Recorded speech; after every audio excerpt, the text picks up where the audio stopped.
Well, here we are. We're between Christmas and New Year's. And we're in that in-between place and just looking at the new year. And what I wanted to do was to kind of revisit Christmas again, but in a very tangential way. So yeah, it's going to be one of those little journeys that we're going to take together. But for years now, I have understood Christmas in a different way. And that has become the theme of all of our Christmas services, trying to get across to you what I see as the real message that Christmas is trying to get across to us. That ironically, the Christmas story is about the smallness of things, not the greatness of things. It's about the smallness of God, as opposed to the spectacular imaginings that we have for God. I mean, think about it. The way that we imagine God. How do you imagine God? Put God in your mind. You know, somewhere way up there, we call him the man upstairs, and we call him all this and that.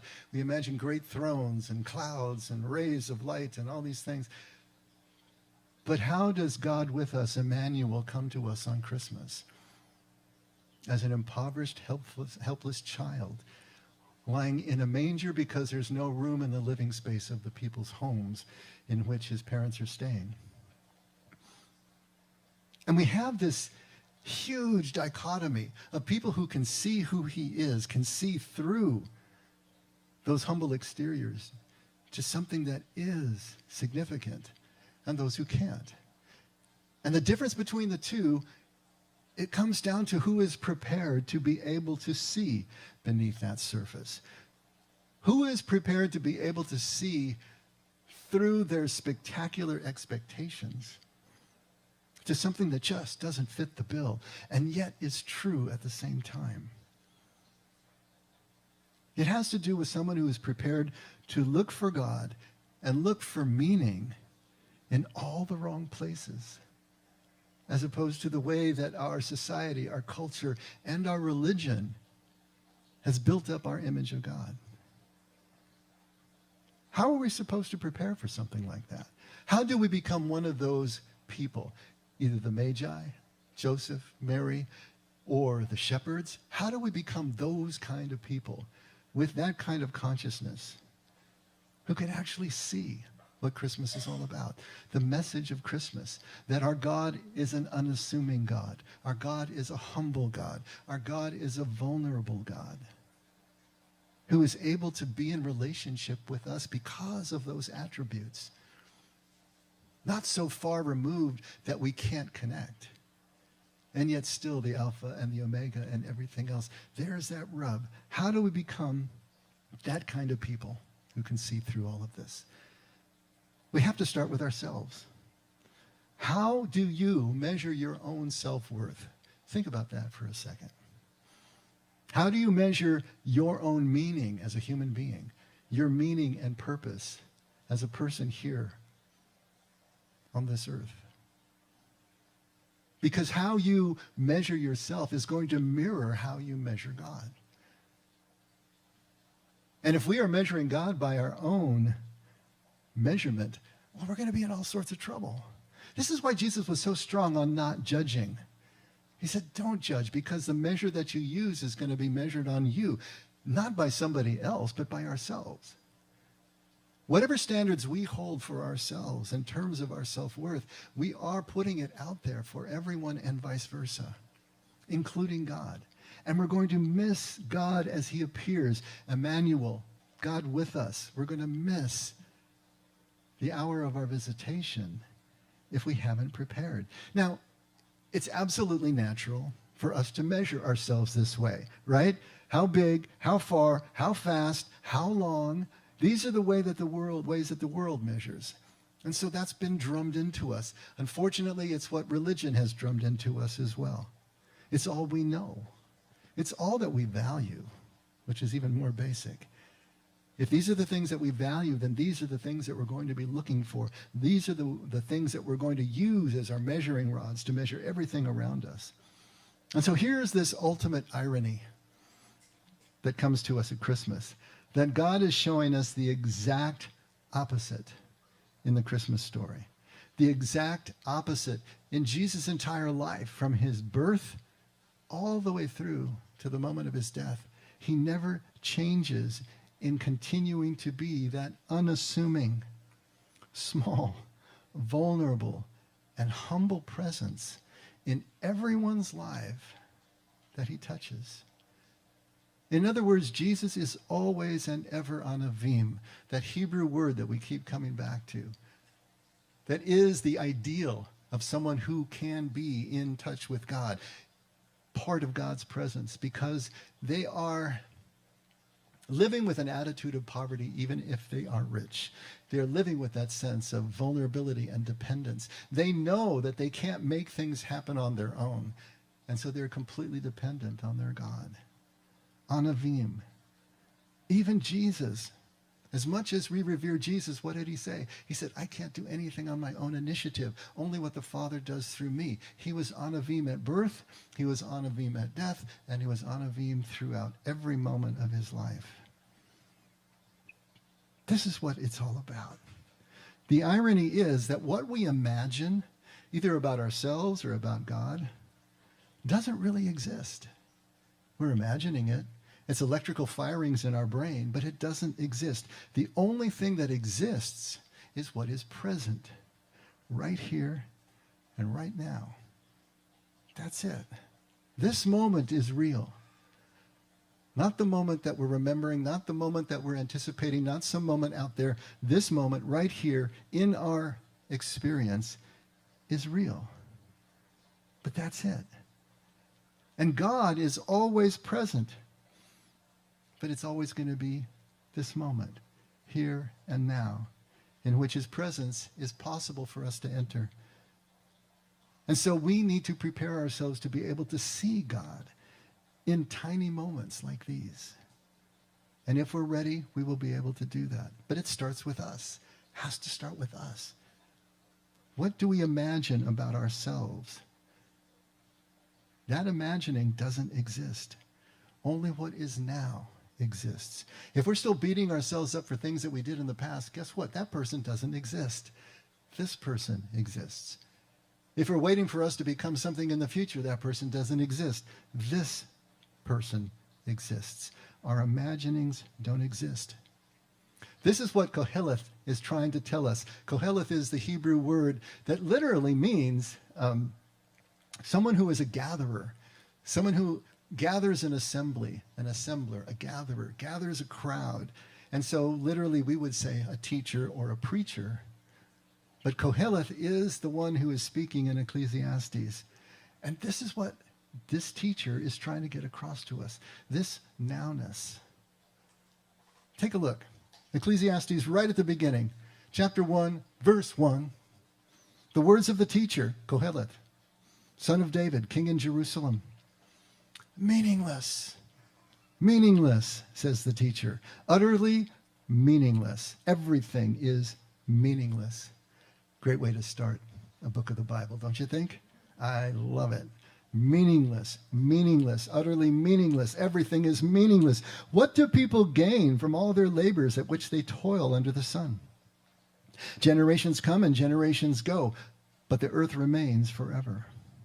The sun rises and the sun sets and hurries back to where it rises. The wind blows to the south and turns to the north.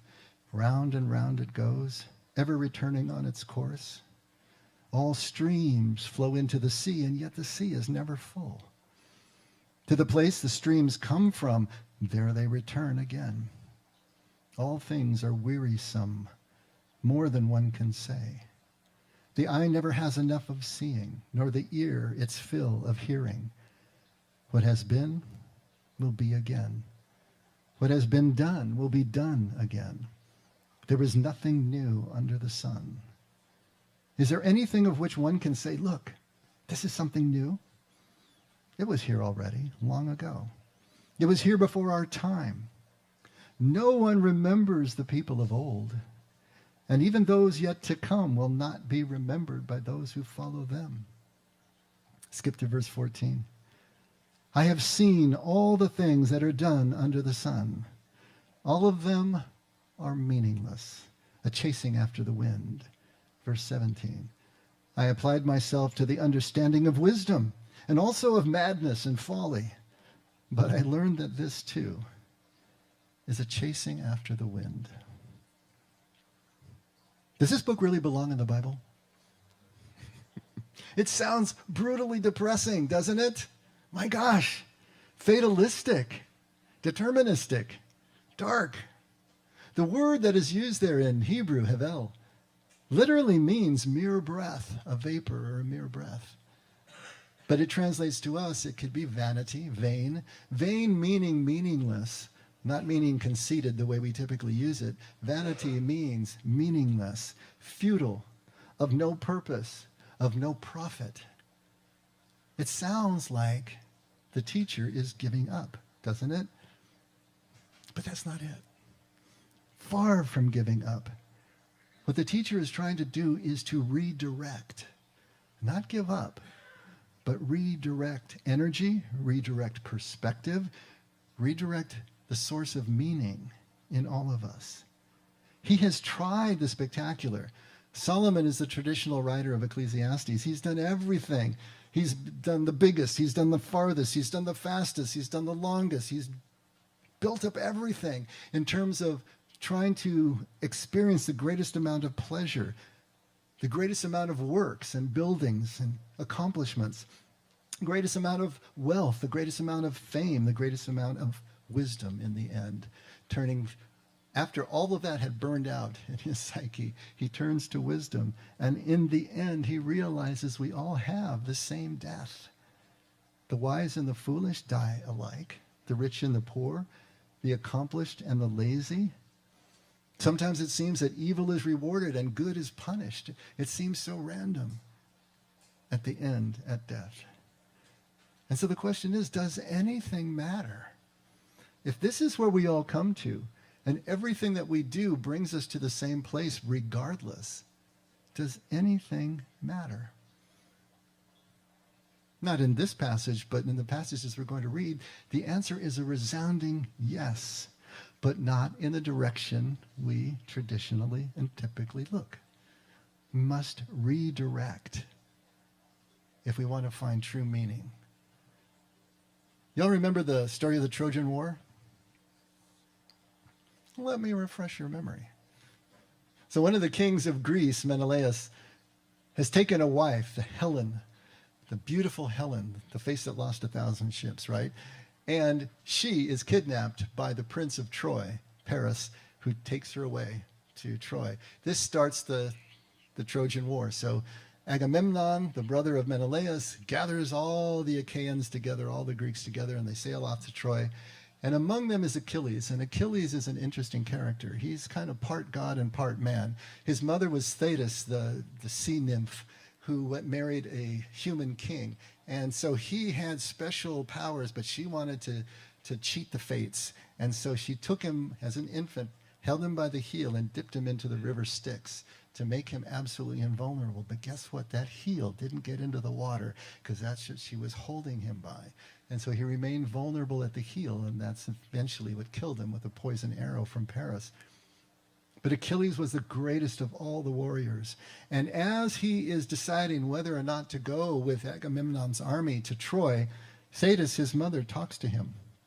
And she says, if you stay in Larissa was their home, if you stay in Larissa, you will find peace. You will find a wonderful woman, and you will have sons and daughters who will have children.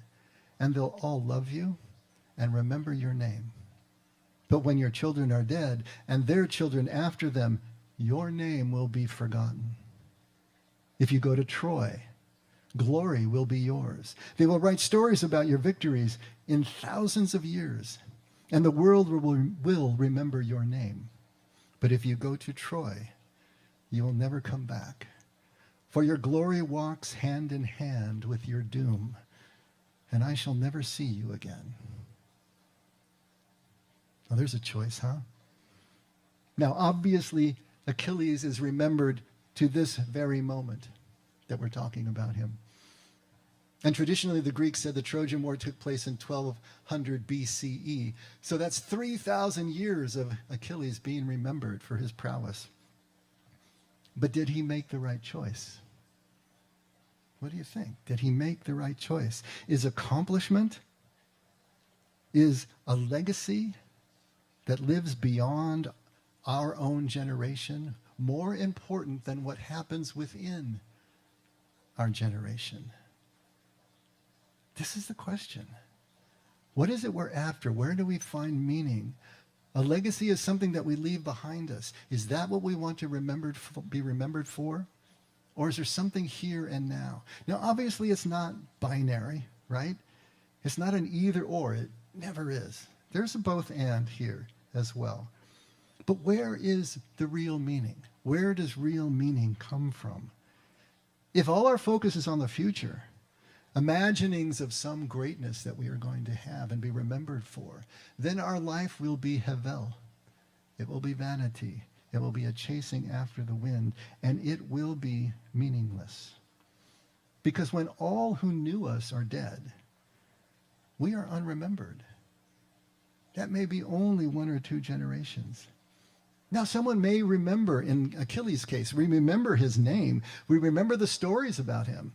We remember maybe the products of someone's legacy. But it's not the same as remembering the person. We can talk about Lincoln. We can talk about historical figures. But we don't remember the person. That's a different thing. And it's a sobering thought if you think about this. And I've been thinking about this for at least a decade now, and I'm 10 years older.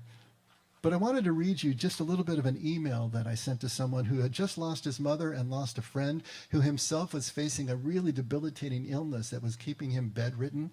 And he was starting to worry that he would never write the books he wanted to write, and the books that he wrote would be lost, and his legacy, nothing was happening the way he thought it was going to happen, and he was really depressed. Understandably so. And I wrote to him, hang in, my friend. I can hear the fatigue and fatalism creeping in. Happens to all of us. But with all the loss you've gone through, don't give up. You have so much to give with all you have been through and all you've studied and all you know of our God. Keep giving it away. Find the joy again in the smallest things. I'm realizing that that's really all we have. No matter who or where we are or how much we've attained or not attained, in the end, when we turn out the lights, it's just the little things. Either we see God in them or we don't. Kingdom or not kingdom. I've spent so much time focusing on the wrong things, or better, focusing on things for the wrong reasons. Ultimately, I don't think it matters what we do. I don't think God cares what we do. It doesn't survive with us anyway. But God cares deeply how we do what we do, the manner, the love with which we do whatever we choose to do. As I enter the last phase of my life, the things unaccomplished have begun to weigh on me. Sense of inadequacy, missed opportunity or mission. Depression was hitting more often. Pressure to turn things around. Now, some may look at me and wish they had a platform like mine to work within. And I can do the same looking at someone else.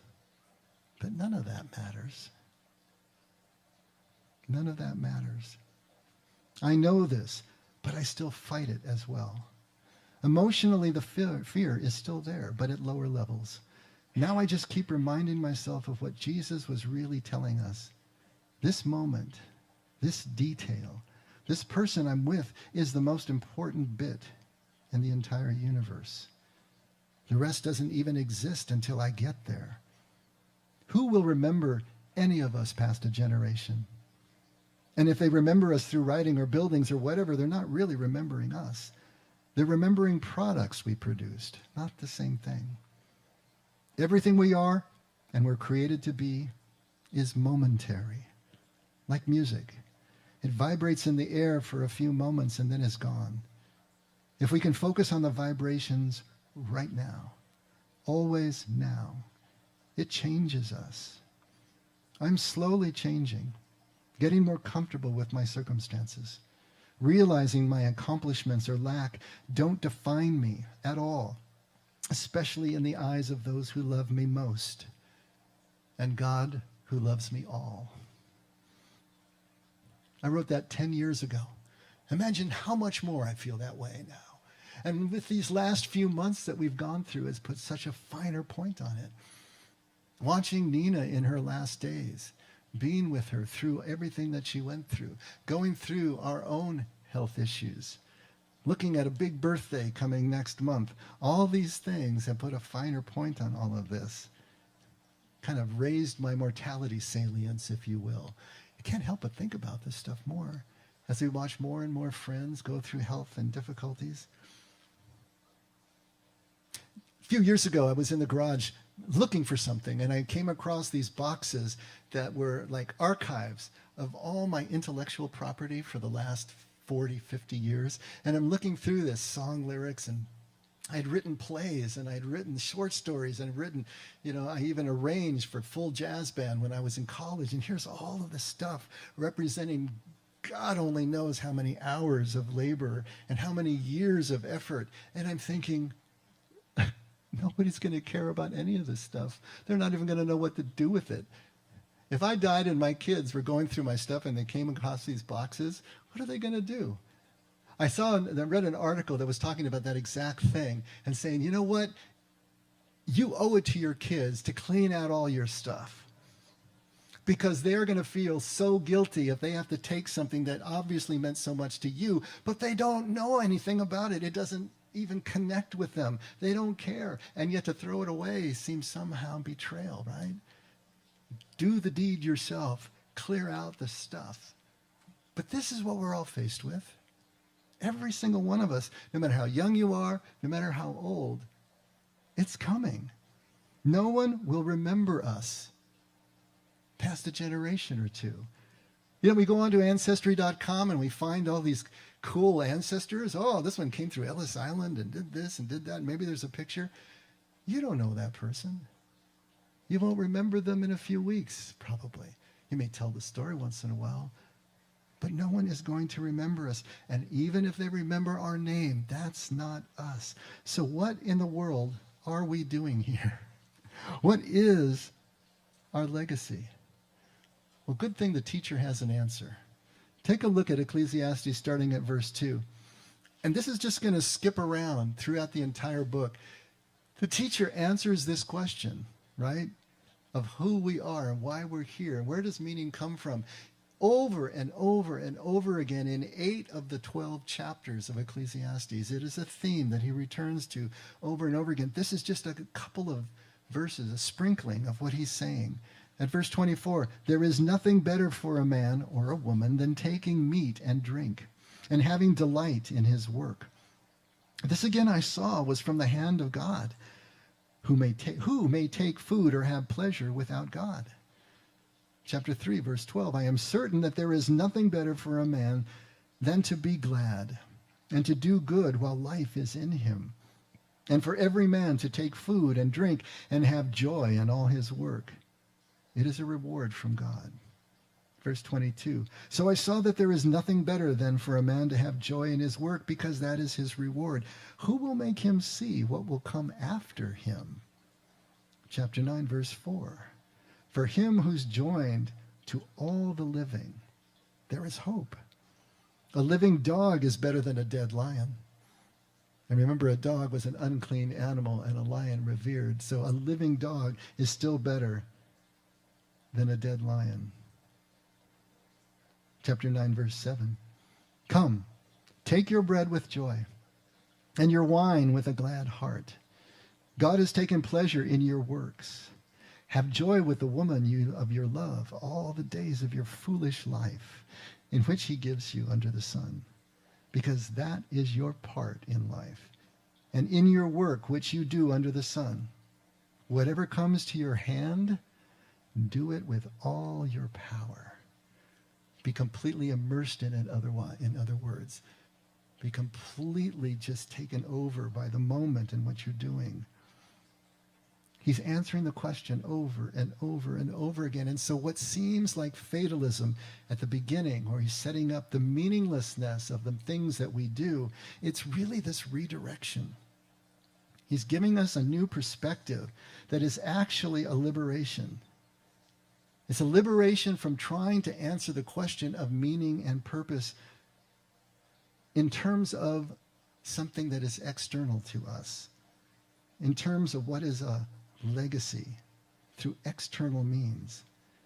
To try to answer that question through doing and accomplishments and roles that we play. All of that is only going to prove to be hevel, to be mere breath, to be futile, to be of no profit.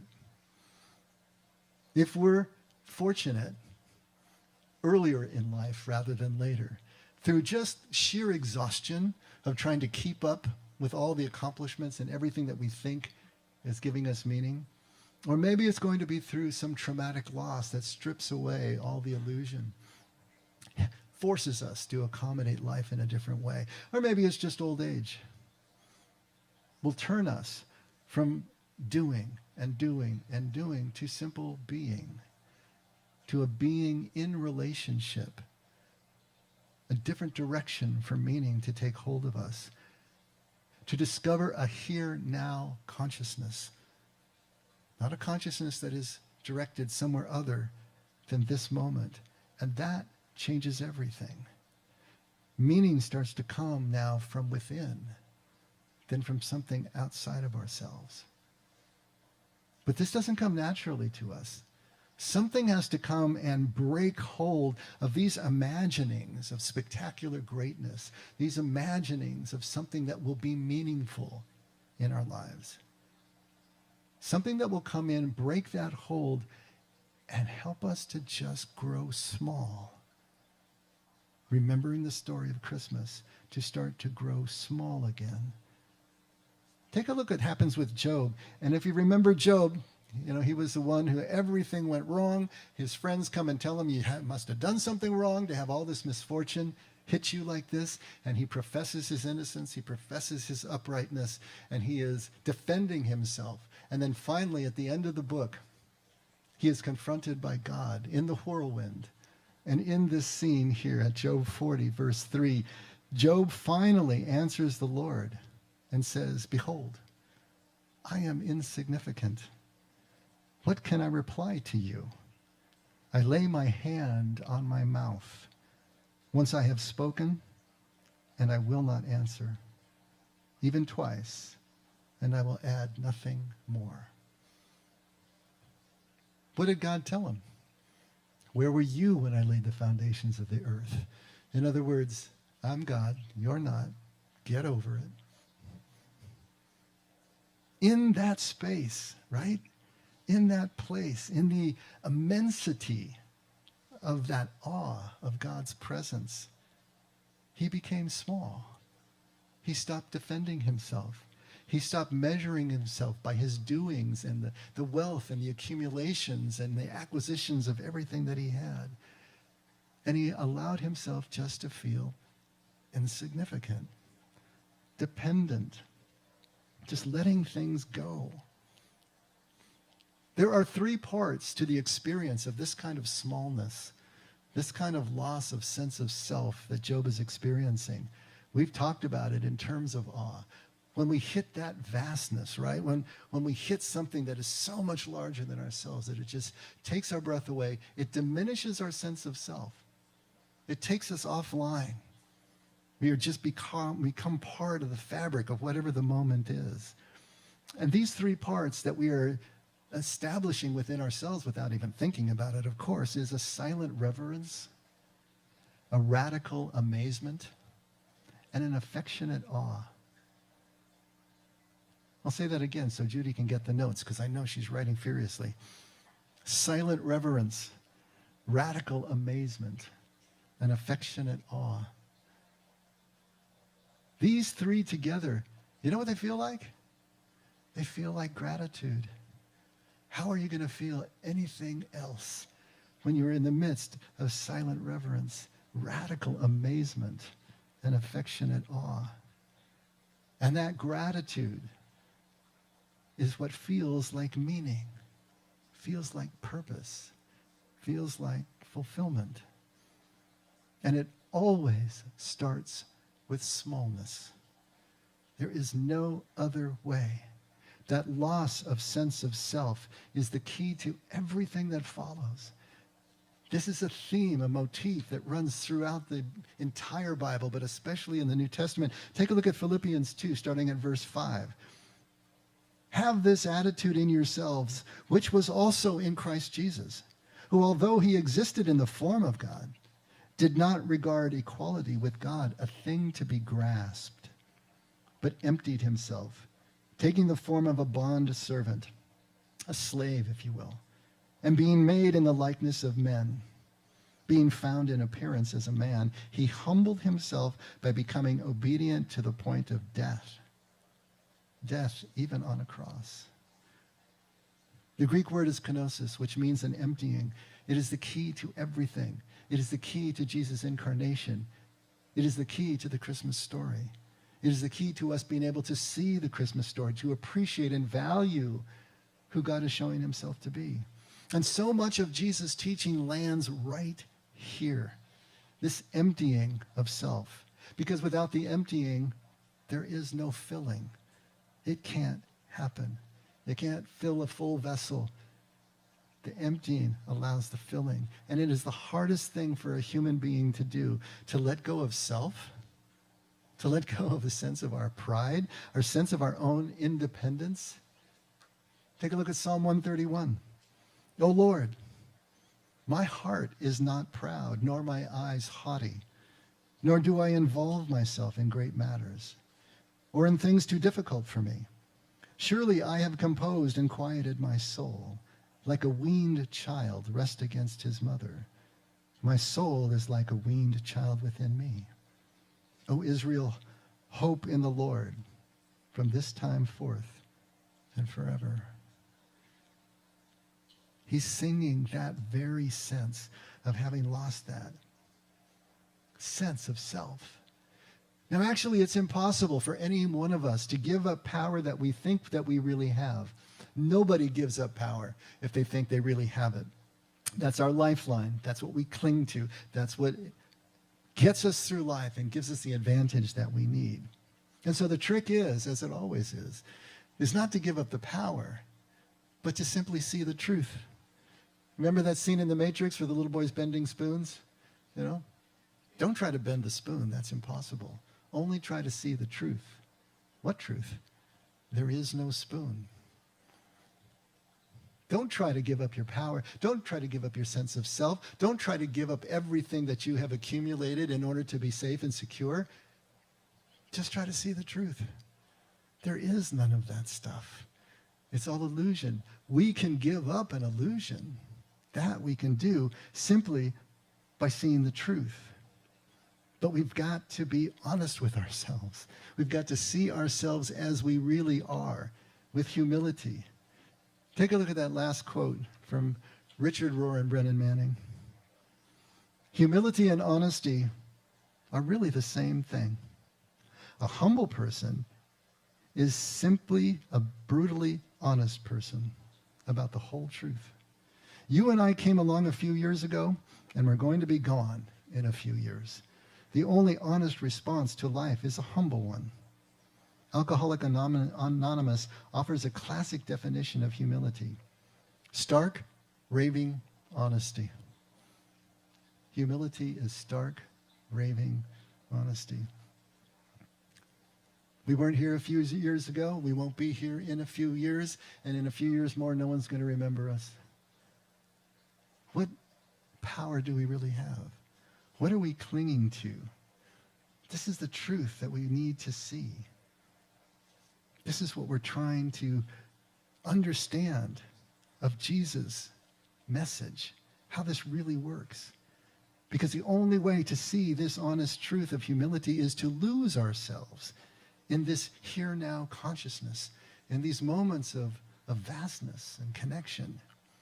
Let that silent reverence, that radical amazement, and that affectionate awe catapult us out into this oneness, this sense of connection with everything. We can't think about it. We can't reason our way through it. We just have to let it fall. Or maybe better is let ourselves fall into it. This is what it's like. It's so different than anything else that we try to get in this life. And this is the Christmas story. And thought of this way, then Christmas becomes the ballast for us. It becomes the balance for us with everything that we need to do on the physical side of life. Christmas is showing us that the smallness is where it's really at. When I'm weak, I'm strong, Paul says. Here we got these balancing acts that we're trying to pull off. But this is what the story of Christmas is really all about. People who were small enough to see God with us right here, right now, incarnated into every seemingly insignificant thing that we experience. I often like to say, never trust anyone who doesn't like dogs or kids. You can take it to the bank. What are we really saying there? Never trust anyone who is not ready to see the value in the smallness of things. They're not ready to be able to have the kind of relationship, the kind of connection that we're talking about. They're not ready for Christmas yet. God with us as an impoverished, helpless child in the Christmas story. Not ready to see it. And until we can, we're going to miss the beauty of the fabric of everything that is here. We're going to miss the sense of meaning and purpose. We've developed a bit of a tradition here at The Effect, and since it didn't happen before Christmas, I actually got some questions. Are you going to read the Wally story? What happened to the Wally story? Come on with the Wally story. So I'm going to read the Wally story because it fits right into what we're talking about, and I'll see if I can get through it this year. Every year, it catches right in my throat. The actual Wally story is called Trouble at the Inn. For years now, whenever Christmas pageants are talked about in a certain little town in the Midwest, someone is sure to mention the name of Wallace Perling. Wally's performance in one annual production of the Nativity play has slipped into the realm of legend. But the old-timers who were in the audience that night never tire of recalling exactly what happened. Wally was 9 that year and in the 2nd grade, though he should have been in the 4th. Most people in town knew that he had difficulty in keeping up. He was big and clumsy, slow in movement and mind. Still, Wally was well liked by the other children in his class, all of whom were smaller than he, though the boys had trouble hiding their irritation if the uncoordinated Wally asked to play ball with them. Most often, they'd find a way to keep him off the field, but Wally would hang around anyway, not sulking, just hoping. He was always a helpful boy, a willing and smiling one, and the natural protector, paradoxically, of the underdog. Sometimes if the older boys chased the younger ones away, it would always be Wally who'd say, "Can't they stay? They're no bother." Wally fancied the idea of being a shepherd with a flute in the Christmas pageant that year. But the play's director, Miss Lombard, assigned him to a more important role. After all, she reasoned, the innkeeper did not have too many lines, and Wally's size would make his refusal of lodging to Joseph more forceful. And so it happened that the usual large partisan audience gathered for the town's Yuletide extravaganza of the staffs and creche, of beards and crowns and halos, and a whole stage full of squeaky voices. No one on stage or off was more caught up in the magic of the night than Wallace Perling. They said later that he stood in the wings and watched the performance with such fascination that from time to time, Miss Lombard had to make sure he didn't wander on stage before his cue. Then the time came when Joseph appeared, slowly, tenderly guiding Mary to the door of the inn. Joseph knocked hard on the wooden door set into the painted backdrop. Wally, the innkeeper, was there waiting. "What do you want?" Wally said, swinging the door open with a brusque gesture. "We seek lodging." "Seek it elsewhere." Wally looked straight ahead, but spoke vigorously. "The inn is filled." "Sir, we have asked everyone and looked everywhere in vain. We have traveled far and are very weary." "There is no room in this inn for you." Wally looked properly stern. "Please, good innkeeper, this is my wife, Mary. She is heavy with child and needs a place to rest. Surely you must have some small corner for her. She is so tired." Now, for the first time, the innkeeper relaxed his stiff stance and looked down at Mary. And with that, there was a long pause, long enough to make the audience a bit tense with embarrassment. "No, be gone," the prompter whispered from the wings. "No," Wally repeated automatically, "be gone." Joseph sadly placed his arm around Mary, and Mary laid her head upon his shoulder. And the two of them started to move away. The innkeeper did not return inside his inn, however. Wally stood there in the doorway, watching the forlorn couple. His mouth was open, his brow creased with concern, his eyes filling unmistakably with tears. "Don't go, Joseph," Wally cried out. "Bring Mary back." And Wallace Perling's face grew into a bright smile. "You can have my room." Some people in town thought that the pageant had been ruined. Yet there were others, many others, who considered it the most Christmas of all Christmas pageants they had ever seen. Who was ready to see in Wallace, and who was not ready to see in Wallace what Christmas is all about? And just a couple of weeks ago, we read about Francis of Assisi, just like Wallace, right? In just the immersion into the nativity play, his smile and licking his lips and bleeding out Bethlehem, and everything that he did is so reminiscent. Now, Wally had an advantage over us, didn't he? He can't outgrow the smallness of his infancy. That's who he is. But as long as we see this as deficient, as long as we categorize this as disabled, as long as we think that there's a failing here, then we're not ready for Christmas. See, we're not disabled. We are the Magi. We're the wealthy ones, relatively speaking. We're the powerful ones, relatively speaking. We're the educated ones. But as long as we see ourselves that way and hang on to those attributes as the source of our advantage, as a source of our security, then we're not ready.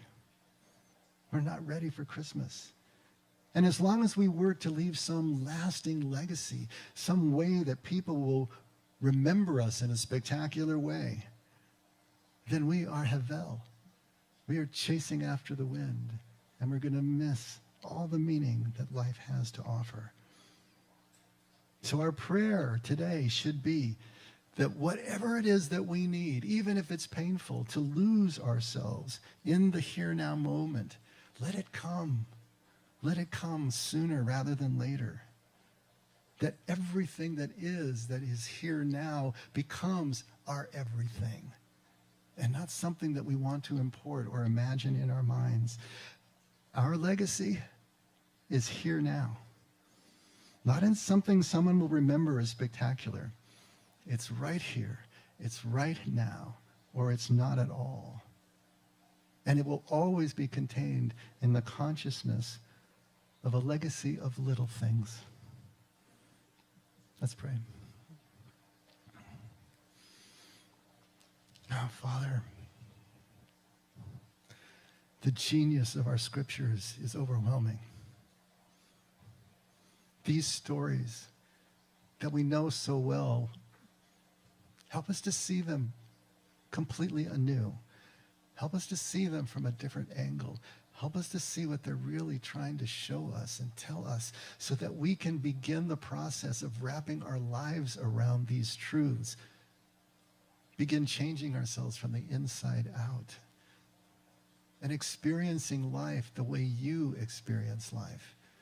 This kingdom that we talk about that changes everything about every experience. That's what we want, but we're in the way.